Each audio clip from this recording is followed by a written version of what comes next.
BPSC current update में आपका स्वागत है। आज का हमारा विषय है मानव अधिकार दिवस।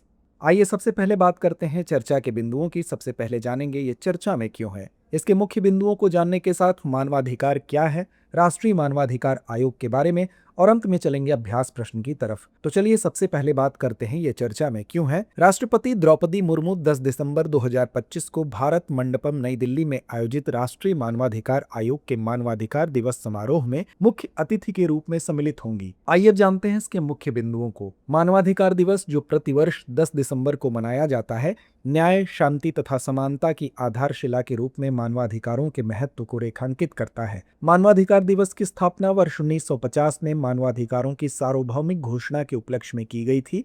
इसे 10 दिसंबर 1948 को संयुक्त राष्ट्र द्वारा अंगीकृत किया गया था, जिसमें सभी व्यक्तियों के लिए मौलिक मानवाधिकारों की रूपरेखा निर्धारित की गई थी। वर्ष 2006 में स्थापित संयुक्त राष्ट्र मानवाधिकार परिषद अपने 47 सदस्य देशों के माध्यम से वैश्विक मानवाधिकार संरक्षण को सुदृढ़ करती है तथा उल्लंघनों और आपात परिस्थितियों से निपटने हेतु कार्य करती है। परिषद का सचिवालय मानवाधिकार उच्चायुक्त का कार्यालय है, जो जिनेवा, स्विट्जरलैंड में स्थित है।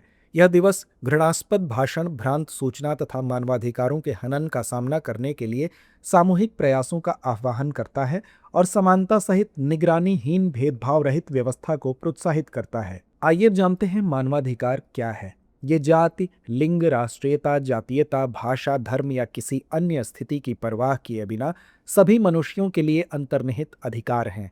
इनमें जीवन का अधिकार, दासता तथा यातना से मुक्ति, वाक और अभिव्यक्ति की स्वतंत्रता, काम तथा शिक्षा का अधिकार एवं बहुत कुछ सम्मिलित हैं। नेल्सन मंडेला ने कहा था, लोगों को उनके मानवाधिकारों से वंचित करना उनकी मानवता को चुनौती देना है। मानव अधिकारों की सार्वभौम घोषणा के अनुच्छेद 1 में कहा गया है कि सभी मनुष्य स्वतंत्र पैदा हुए हैं और गरिमा तथा अधिकारों में समान हैं। आइए जानते हैं राष्ट्रीय मानवाधिकार आयोग के विषय में। यह देश में मानवाधिकारों का प्रहरी है, यानी इसमें भारतीय संविधान द्वारा गारंटीकृत या अंतर्राष्ट्रीय अनुबंध तथा भारत में न्यायालयों द्वारा लागू कानून के तहत व्यक्ति के जीवन, स्वतंत्रता, समानता एवं गरिमा से संबंधित अधिकार शामिल हैं। इसकी स्थापना मानवाधिकार संरक्षण अधिनियम 1993 के प्रावधानों के तहत 12 अक्टूबर 1993 को की गई। पीएचआरए अधिनियम को मानवाधिकार संरक्षण संशोधन अधिनियम 2006 और मानवाधिकार संशोधन अधिनियम 2019 द्वारा संशोधित किया गया था। इसे पेरिस सिद्धांतों के अनुरूप स्थापित किया गया था, जिसे मानवाधिकारों के प्रचार और संरक्षण के लिए अपनाया गया था। आयोग में एक अध्यक्ष, 5 पूर्णकालिक सदस्य तथा 7 मानद सदस्य होते हैं। अध्यक्ष भारत का पूर्व मुख्य न्यायाधीश या सर्वोच्च न्यायालय का न्यायाधीश होता है। नियुक्ति एवं कार्यकाल।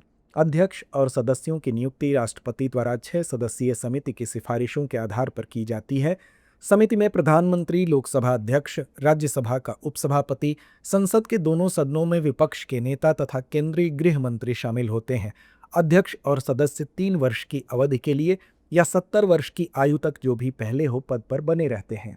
तो चलिए अंत में नोट करते हैं आज का अभ्यास प्रश्न। एनएचआरसी की संरचना में कुल कितने सदस्य होते हैं? विकल्प ए 5, विकल्प बी 6, विकल्प सी 7 या विकल्प डी 9। तो इस प्रश्न का जवाब कमेंट बॉक्स में देना ना भूलें। धन्यवाद।